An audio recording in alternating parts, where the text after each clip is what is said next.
Okay, we're now on part 2 of the video. As I said, we split it up. Sorry, I've just realised I've got a bubble on my Sharon's screen. It's dealing really with her annoying. phone. So let's carry on with this. We're continuing with our questions. What are your must-have snacks on a road trip? We didn't have any for today, did we? No. But then it wasn't going far, were we? No. As I'm usually the driver, if I'm on my own, then you end up with the passenger seat full of things that you have to try and rummage around. Like Lucky Dip. What can I have now? Yes. So I quite like it when someone's with me who can feed me. Because Fee really likes crisps. I don't buy crisps normally. But they're so messy in the car though, aren't they? I know, but I was driving and Fee's got a handful and I'm like, feed them out the right place. I do like my harlequins on a trip, which are these boiled sweets I buy. Yeah, they're boiled. They're quite nice flavours, aren't they? Yeah. They're with an H, but obviously they're harlequins. There's no H. No, there isn't. There's I remember no H. because I remember thinking because Sharon used to say she likes harlequins, and I thought she's trying to be very French by not saying the H. But when you look, but when you look at the packet, there is no H anyway. No. And I went, oh.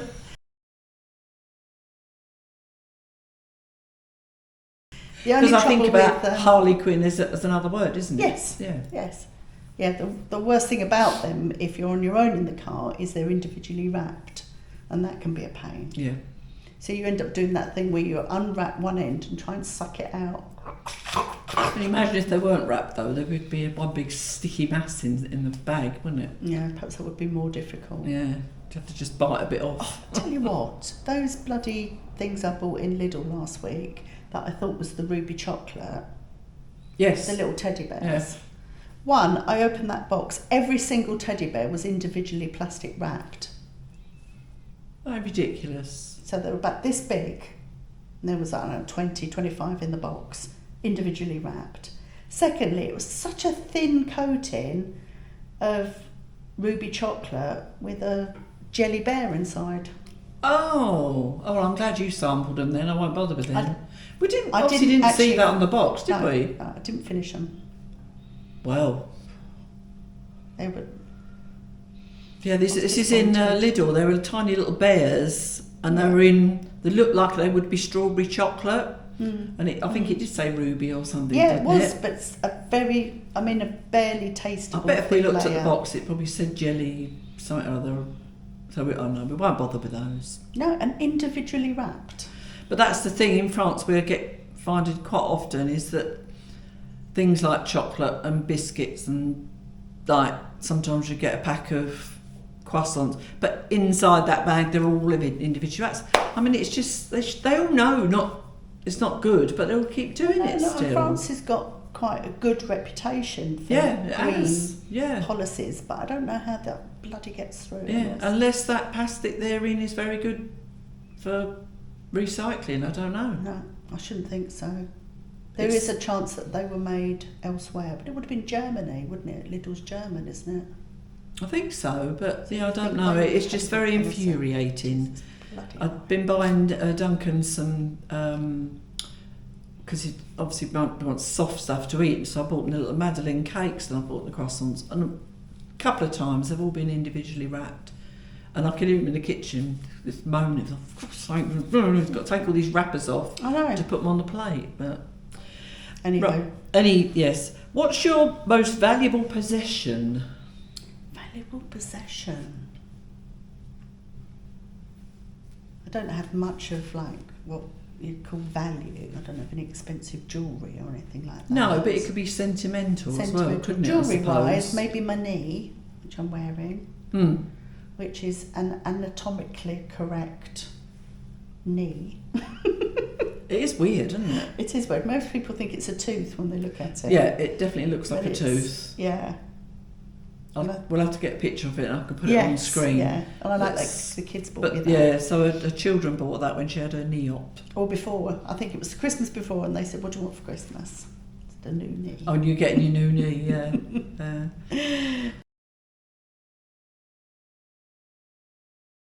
Otherwise, something like my phone, which is fairly new, so fairly cost me more money than I would spend most things, I suppose. But it also has so many pictures on it. I would hate to lose. Yeah, I suppose I'm the same pictures. there. Yeah. So whatever electronic device is, as long as one of them's got lots of pictures on it. Yeah, I've And got a also lot. my photo. I'd hate to lose my photo albums as well. Oh yeah, I've got those. Yeah, I've got a lot of those. Oh no, yeah, I'd say over most things, I would say I'd be gutted, absolutely gutted if I lost those. Anything else in the house, like if it got burnt. Yeah, burnt I down think or that to something. me, that is, the things that are the most valuable to me are personal things like that. Like I'm not as, I suppose even holiday ones, but more than any other photos from when my children were small. Absolutely. Because they don't live with me now and they live so far away, those sort of Yeah. photos are just ridiculously sentimental. Yeah. So, yeah. When you was a child, what did you want to be when you grew up? We might have touched on that one I think before. we've done that one before, actually. Yeah, because I was saying that I wanted to be a nurse. I never got anywhere near that. And now my daughter's she's a medical, what is it? She was, I think, a receptionist at the doctor's and then moved on to being a nurse in the reception. But now she can actually do more, like, small procedures and things. And I thought, it's like she's living my life, what I should have done, because I would have loved to have done that. And I said, we watch lots of medical stuff, and we just love that stuff, basically. Yeah, we do. Saving people's lives and healing people, it's what we love. I've always wanted to deliver a baby. I've said this. Yes, well that's what I said. That's the other thing, was to be a midwife. When I went into nursery nursing, and obviously within that you end up somewhere along and touching on things about midwifery and that, and I was almost tempted to do like classes to do that, even though, because I should have done it then really, because I was in my late 30s then and still would have been time. Yes. Whereas now, I'd like to fall asleep halfway through a birth or something because you get too tired. But that's all I can think of. You want to be a teacher? I did want to be a teacher. Yeah, and I don't know why. I think it's probably at A levels. I did sociology and absolutely loved it. Oh no, I did O-level sociology and then changed my mind because I was doing geography A-level and changed my mind to sociology. And then that's what I did at uni. I think I was going to be a social worker then, but God, I didn't do that. Thankless task, that is. Yeah, I mean, that's the thing. Whenever I did any training within my training for being nursery nurse and all that, every time I did a bit of training, because I was always keen to learn new stuff, and I kept wanting to do something different. That's how I ended up going from working in a kitchen in a nursery to end up managing a nursery in that time, because I just kept wanting to learn and not necessarily earn that much more, but the learning I just really enjoyed. And to say within that, I could easily have gone off on a tangent and done something else, because I think, I like this. Yeah, but I liked housing. I mean, that was my career. Certainly early on, you think, well, I'm doing something worthwhile. I'm helping people get a home or look after their home. Or as you go up the management track, am I going up a track or am I going up a chain? You're going up a chain, a ladder. I'm going up one. You're going up anyway. You get further and further away from the thing that got you there. Yeah, in the we've first said place. this before, haven't we? That is the thing. It's like government, isn't it? They're not really, haven't got a clue what's going on the ground. They're just up there counting the numbers and counting. It's not. It's not the same. I'm the same. You like to be involved with the people as well, and doing the harder job very often. Yes. Oh, definitely. Yeah. I did have a dream the other week where I was an airline pilot. Right. Okay. How did that go? Oh, it was all right. Yeah. Yeah. I flew from France to America. Oh, not bad. Yeah. No crashes. No, we had to stop off, but I can't remember why without looking at the dream now. Maybe I'll deliver that one next time. What does your ideal day look like? Oh, it looks like the ceiling in my bedroom. I ain't moving. Ideal for me, or something that looks good to other people? No, what's ideal for you? Laying in bed, waking up late, but not with that I've slept too late stuffy feeling. And backache. Yeah, no, I don't want to wake up refreshed. I want to sit up in bed with a lovely big cushion behind me and someone bring me breakfast. I'd like to wake up refreshed, which is Yeah. very rare, but then I want a whole undisturbed day. We're doing what? What do you think? Sewing. Yeah. Just to get on. From your bed? From your bed? Would you walk to the sewing room? No, I would actually go to the sewing room, yeah. But I think that's the thing. If I hear the phone go or the front door go or Duncan comes home early, for God's sake, I want to sew. So frustrating. No, I think I'd read a bit. Watch a bit of telly. Excuse me. Yeah, I mean, that's, I suppose if I had a whole week to myself, I think there's lots of things I'd love to do. Like you say, I'd have to listen to a book rather than read it, because I would never be up with my eyes open for long, because I'd just read and always fall asleep. So yeah, listen to a book. Maybe after I've had a nice hot shower or something, snuggle up, yeah. Oh, get out of bed, have a bath, get back into bed. No. Shall I give you the alternative day as well? Go on then, what's Which that? would be get up early, Yeah. feel wonderful, Yeah. go for a long walk, Yeah. and I don't know when I do when I come back, write a novel in the afternoon. She does dabble in a bit of writing. I'm still to read any of her writing, but yeah, she does dabble. Yeah, so that'd be fun, wouldn't it? That's the day I think people are That's the healthy one. Well, I must admit, when when I do didn't eat any food then. When I do, you haven't had any food. A salad. That's the other thing, isn't it? I mean, it's doing the stuff that's good for you, but then feeling good about it. Not doing something you feel you should do and then feel. Oh. I mean, if we know we've been for a walk, we always come back and feel, I'm glad we did that. But it's not our first choice always, is it? Paracetamol because my back's killing me. Yeah. No, that's right. I'll do a couple more because I can always cut out the rubbish. It's not rubbish, it's comedy gold. Can we tell people about your wholesaler at some stage? She's been... No...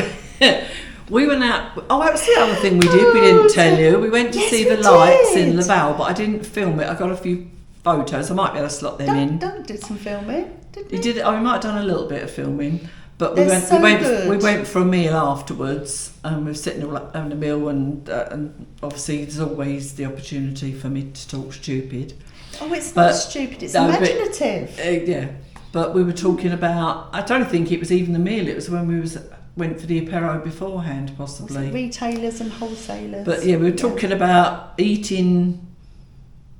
I forget now what it was, but anyway, I thought Sharon said that it was ate something, wasn't it? No, because I think we must have been talking about retailers and wholesalers. Yeah. And maybe shopping at a wholesaler. Yes. You just thought we were talking about a wholesaler. A wholesaler rather than wholesaler, yeah. And it sounds absolutely ridiculous now when you think about it. I keep laughing. We just got a fit of giggles. It was ridiculous. Wholesaler.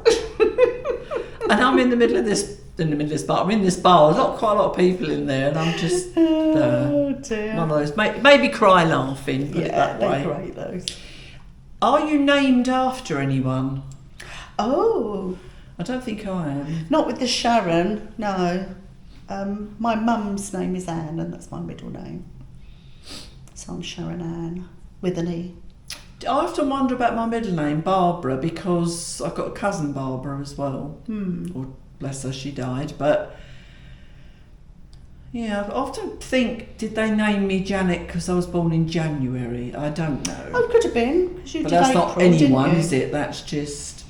Yeah, but we didn't really call her that because of that. Didn't you? No, I can't remember why, but for some reason there must have been something in my head telling me to call her April, because there's so many Aprils with red hair around her age, and people know even not her age, but yeah.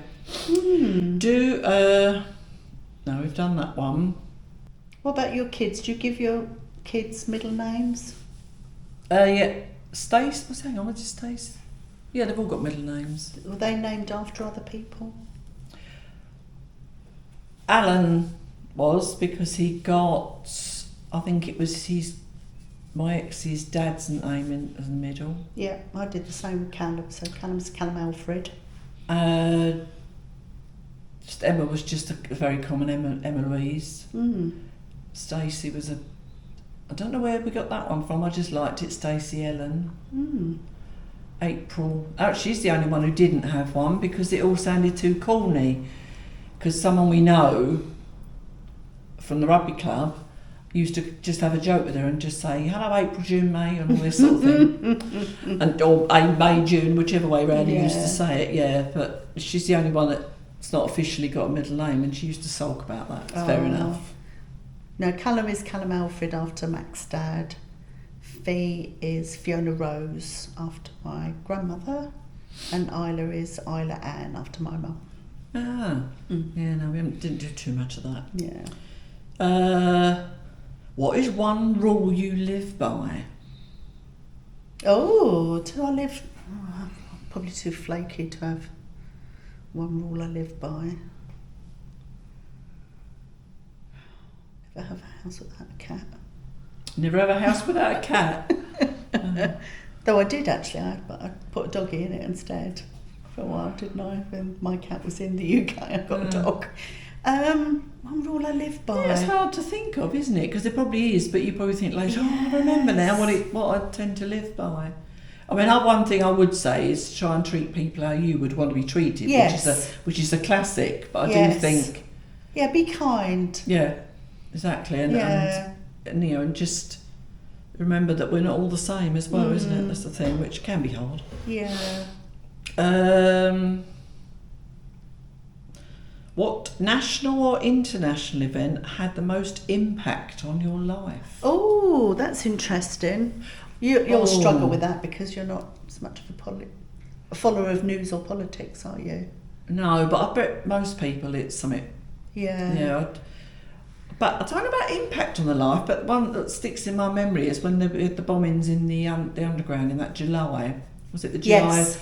That one stuck in my memory because I remember I was driving to work in the car when it came over the news. So for some reason that really stuck. And then for the 9/11, I was on a train going to another job somewhere else when I heard that. Yeah. I was going to say there's sort of things that 9/11 because I missed it completely. I think I've said this before. Oh really? Because it was 2 days after Jackie's, not the chicken, the friend, 40th birthday would it have been? Oh right. 40th birthday, because her birthday's the 9th of September, so it was the 11th of September, wasn't it? And we were in a spa place called the Sanctuary in Covent Garden, which is all underground. So you go downstairs, it's all underground. And obviously it's a spa and you're swimming and you're in the sauna. We had no idea what was going on in the outside world. And you end up feeling guilty, don't you? Yeah, we hadn't. And I think that's part of my obsession with it, really, because I do get a bit obsessed with it, is I didn't know what was going on at all. And then I think, just before we were coming out, somebody said, oh, isn't it terrible what's happened in America? We went, oh, we've been in here all day. And then when we come out of the front of the Evening Standard and everything, the newspaper, and then by the time we got home and, But don't you think as well that we'll focus on it too much as well, and you think there's all this other stuff going on in the world? For some reason. It's Western tragedy, isn't it? Yeah. When you think of what's been happening in Gaza and Syria and places like that. Yeah. And the other one, I think, is Princess Diana's death. Yes. And I'm the same age as she would have been. Yeah. So I was just sitting in my friend's mum's kitchen then. Were you? Now we'd been on holiday to Devon, I think. Yes, we'd been on holiday to Devon and we got back late and then unloaded all the bloody camping stuff, so the house was a mess. And we're getting up that next morning, it was a Sunday morning, wasn't it? And putting the radio on and hearing that, and I thought, do you know, I thought he said Princess Diana was dead. And I thought, That is what It I've was heard. so tragic, it really was. Yeah. And yeah, incredibly unexpected, and yeah. And I suppose the Queen dying as well was a very recent one. I wouldn't say it had an impact. No, because I mean that to a point is expected because Yes. of her age was dying. It was such a shock. Yeah, it was unexpected on the day, I think, because they just announced, "Oh, the Queen's very ill." Yeah, I did a bit of a double take when I sort of saw it. Yeah, I know what you mean. But Princess Diana definitely, 9/11 definitely. And it still has an impact, that I think, not necessarily on my life, but it does make you stop and think sometimes. God, I can't believe she's gone. Which Yes. is ridiculous when you've lost your own family members and stuff. Yes. It just doesn't make sense. But she was such a larger-than-life figure in Britain, wasn't she? Mm.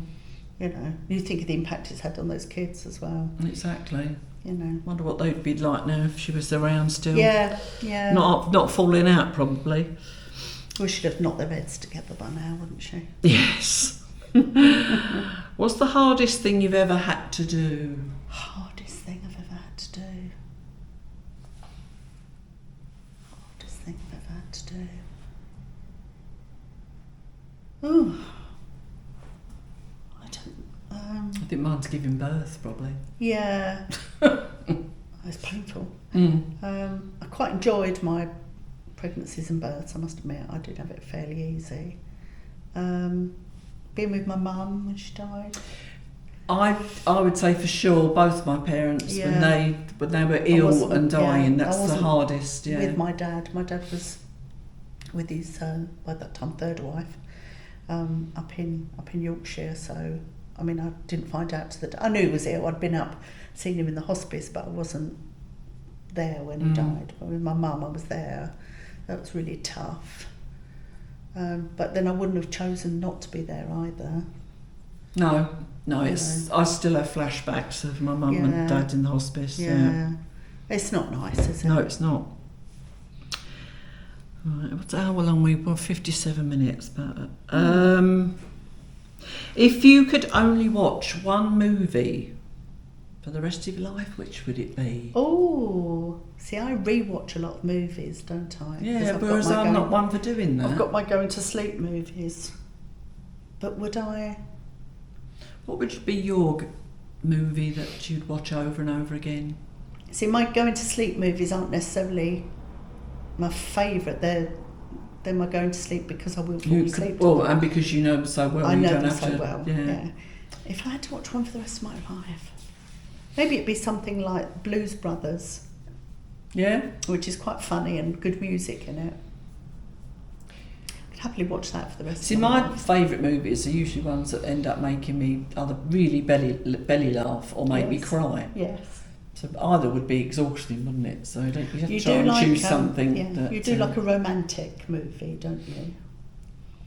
Would you choose? Not just that it's romantic. It's just, I don't know. Sometimes they've just got to have a thing about, like, say, The Notebook. You must all know The Notebook. I love that film. Yeah, just got a nice story behind it. It's not. Yes. I mean, if I like romance, I'd be like watching just Christmas movies all year round, wouldn't I? Yes, rather than because they're always the same. Two and a half the other. I watched 2.5 Christmas movies while sewing the other day. They're probably Hallmark movies, and they've all, as you all know, they've all got that same. What's the word? Theme. Like a theme and thing to Yeah. And you always know what's going to happen, but I don't know. It's just good feel stuff, isn't it? Or is it feel good stuff? Good feel good. Anyway. Yeah. So I don't know. I don't tend to watch things over and over again. I'm not that sort of person. Once I've watched it, I don't want watching it again to spoil it. Yes. Because I know what's coming. Yeah, so sometimes I probably that's wouldn't. reassuring. If it starts off a bit tragic, you can think, right, I can stick with this because I know. Yeah, but it's like knowing the end of everything, isn't it? See, that's what I don't like. I like to have that nice surprise.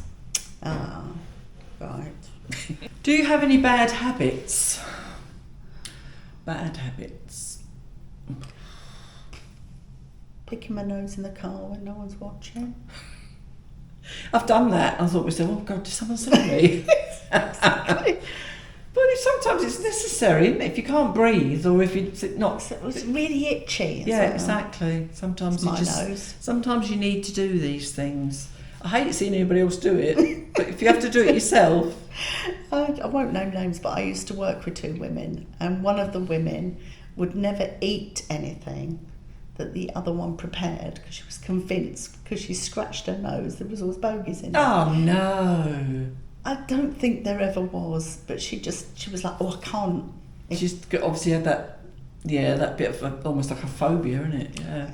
And she made lovely sandwiches as well. I was trying to think what a bad habit is and what, I don't know. Obviously, I'm perfect. I wouldn't have any bad habits. Bad habits. Chocolate. Is that bad habit? Yeah, I suppose. Well, it is and it isn't. I'm sure obviously shouldn't have it. Shouldn't have as much of it as I consume, put it that way. A little bit. You know those people that go, oh, look, I've just found a half-eaten chocolate bar in my coat pocket. Yeah. What are you talking about? How can you have forgotten that you had half a chocolate bar? It's ridiculous. That's the thing. We've said this before. It's like when someone says, like, you buy those kits, don't you, with stoppers for the wine bowls. When does that ever get put in? Where uses one of those? That's just decoration. Did you say decoration? What's the other one? It's about chocolate, isn't it? Someone said about sharing chocolate or putting a bit away for later. Well, I do that sometimes because I try to be good, but that's because I know it probably the next day that I'll eat it. That makes me feel a little bit better about it rather than having it all in one go. But quite often you say, who shares? What's ridiculous? I don't think I allow myself to have any because of my conscience. That's the trouble. Things that I try to leave. Like, to me, a bad habit would be to not make my bed, but I can't do it. I just think I'll do it. Sometimes I'll do it when I come back. I've come away for the night. I haven't made my bed. Oh my God! You haven't made your bed? No! Oh, see, I like to make mine and Dunk's bed before I come away. I just put it... It looks like I've just got out of it, so it's like that, as I've got out of it. Yeah. And when I get back in, I'll just go like that, won't I? No, it's not the same. Sorry. Yeah. Sorry. No. No, this I is can't one of the think joys of of living alone. Is that I'm by no means perfect, but I don't think... I'd have to... Well, would you think I've got a bad habit? Oh, you've got loads of them, Jan. No. Just normal things, isn't it? Yeah, I suppose so. Occasional nose pick, the occasional fart. All things we all do. Dunk's got a bad habit, I can mention. I told him off the other night. It's not bad, it's just really annoying to me. He gets up from this because, right, I'm sat here. You've always got your favourite chairs. So TV's over there. Well, you've seen my front room. And Dunk will get up, go to the sink or somewhere to get a drink, and he'll come back and he'll stand and look at the telly for a few seconds. I'm going like this, trying to look past him. And I said, for God's sake, sit down. He said, oh, it's only a matter of seconds. But he does it every time. And every time I think you're just really going to be like your dad. Just stands in front of you. It's just a few seconds while it's like he's not even adjusting anything. In his head, he's just sort of, like, just see where we are with the TV. It's all seconds, but it's enough to drive me mad. Oh, it's funny. Do any of you got partners with habits that drive you mad? Tell us. Oh, please do. I'd love to hear those. Yeah. Dunk's got quite a few, but after a while they become endearing. Well, I talk to myself. I know I do. I think I pass it off as talking to the cats. But sometimes they're not there. Well, sometimes I talk to myself, but usually do it on purpose, because sometimes if I say it out loud, I might actually remember to do it. Yes, I get that. Or remember I've done it, that sort of thing. I was just trying to think of that. So, Jan, take the rubbish out. Right, Jan, up. Let's go and get the wood. Yeah. You would think I was mad, but yeah, I think we all do. I think sometimes you just, you have to just. I can't remember what I was talking. I think I was cleaning this was back in the UK. I was cleaning the oven, and there was a thing I missed, but I'd already cleaned away, and I said out loud, "Oh, I'll just pretend I forgot it." Yeah. And Isla was there, and she was like, "Who's that for, Mum?" Who are you going to pretend you forgot it to? You just said it to me. You don't need to pretend yourself, do you? I do very often curse myself. I can't say any of the words on here because it's cursing, but and I'll just Jan, or stupid idiot, them sort of things, and it just makes me feel better to turn myself off. Yeah, I make up little songs. Yeah. I'm going out to get the wood now, and then we're going to sit down and have a cup of tea. There'll be a bit of that going on as well. It's probably a bad habit, isn't it? I do like to rhyme them if I can, because I'll often do them to the tune of another song.